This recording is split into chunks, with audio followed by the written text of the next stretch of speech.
Hi, I'm Jonathan Turner, and we are alongside Lily JEAKLE. Welcome into our studios here in Shelby Township. Thank you for having me. We're excited to have you here. We've had a chance to talk to you in the past and about your career. 16 years old, you had a bright one so far. You played for the Nationals on the ECNL side. You've played for Detroit City FC this past summer in USLW. But your career starts someplace, and for a lot of us, it starts with family. How about you? So both my parents, mom and dad, played high school soccer.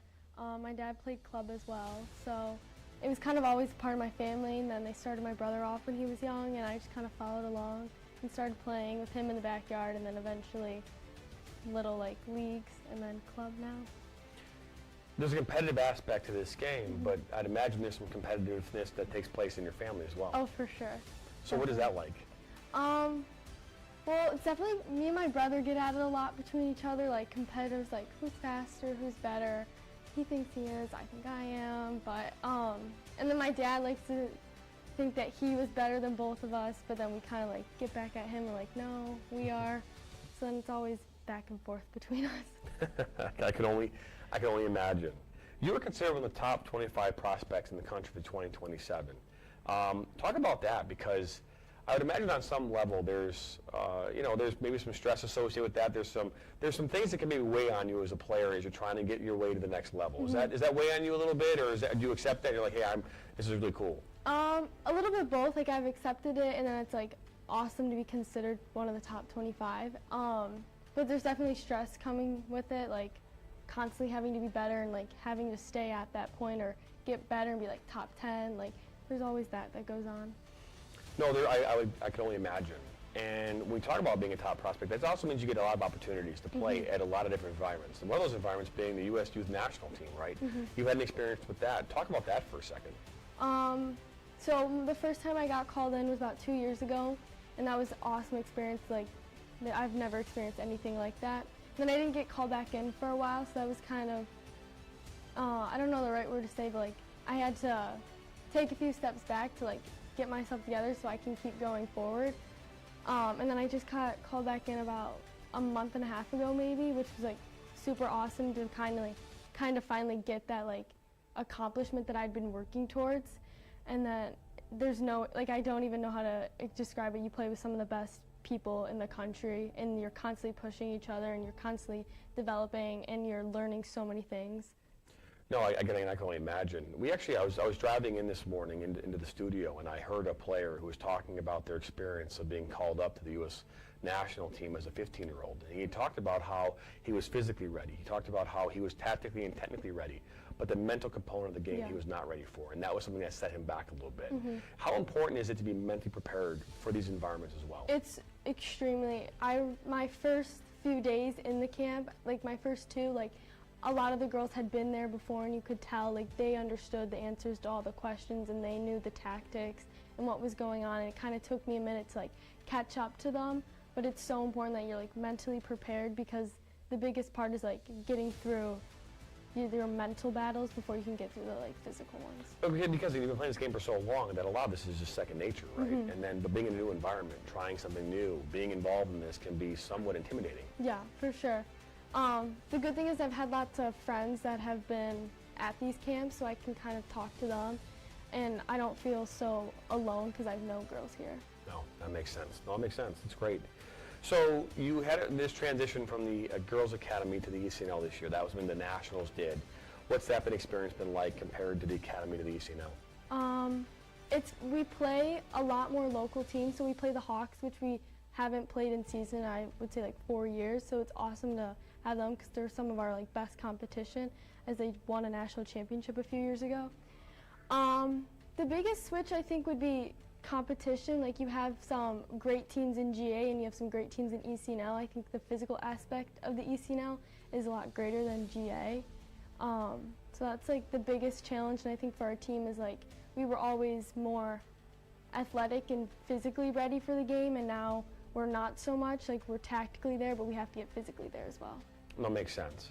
You've had this chance last summer to play for Detroit City FC, and that playing at historic Hamtramck and Keyworth Stadium is something special. We've had a chance to call a number of games there and be a part of that. You played that USLW team and had a lot of success. You made your way all the way to the semifinals, I believe, last year, right? And fell just short. in that matchup.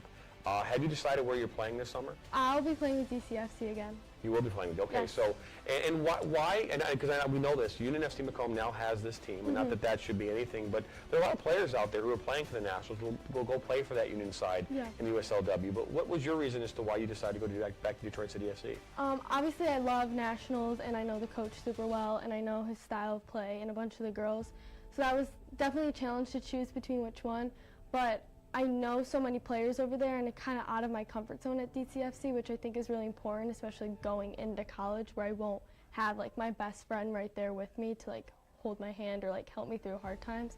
So I think it's really important at DCFC. I'm playing with girls I'm not familiar with, and they're a lot older than me.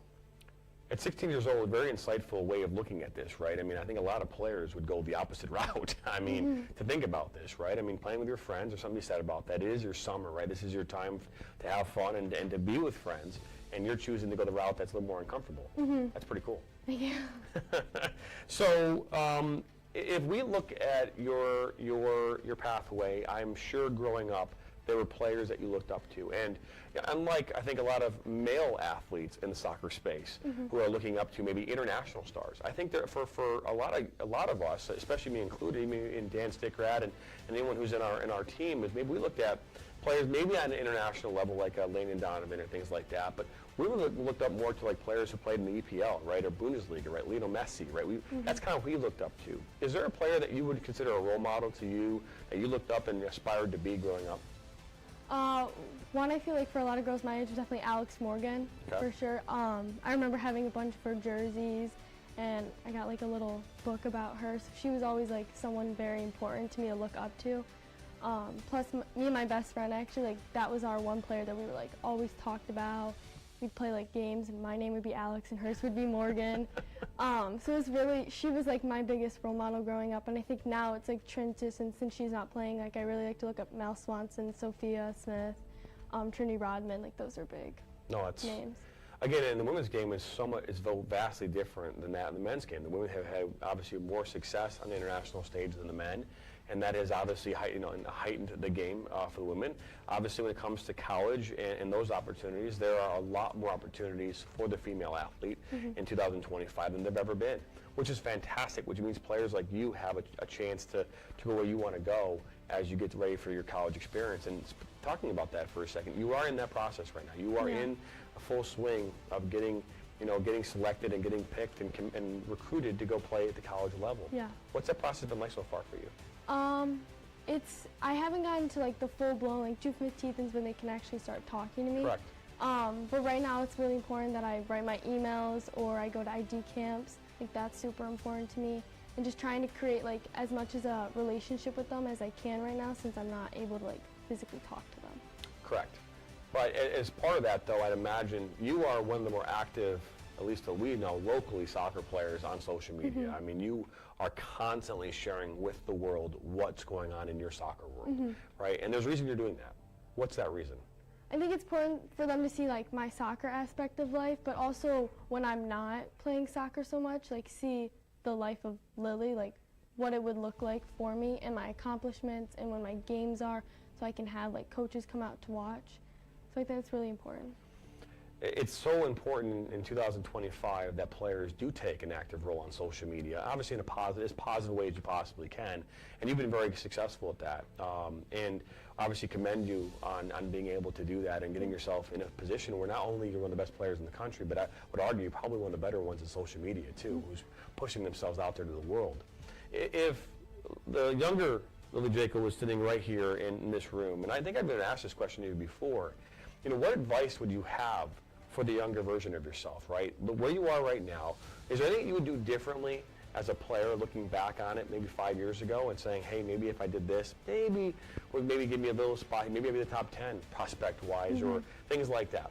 I think always listen to like what my parents are saying, because they know what they're talking about, and like don't pretend like I know it all. Like they understand more than I do, especially some like not just soccer but like learning aspects and like taking a step back and understanding like I have to trust people older than me and not just myself. Can you say it to my kids? I mean, listen to your parents, kid. That's a good one. I mean, I don't know how many 16-year-olds would actually have the ability to say that in front of a camera. That's really, really cool, and I hope my kids are watching this as well. But Lily, we appreciate you stopping in here and, Thank you. and sharing your insight. The one last question I have for you is this. Is advice to the kid out there who's maybe thinking about playing soccer competitively, maybe the kid out there who's looking at playing at the next level in college, what would be your advice to that player?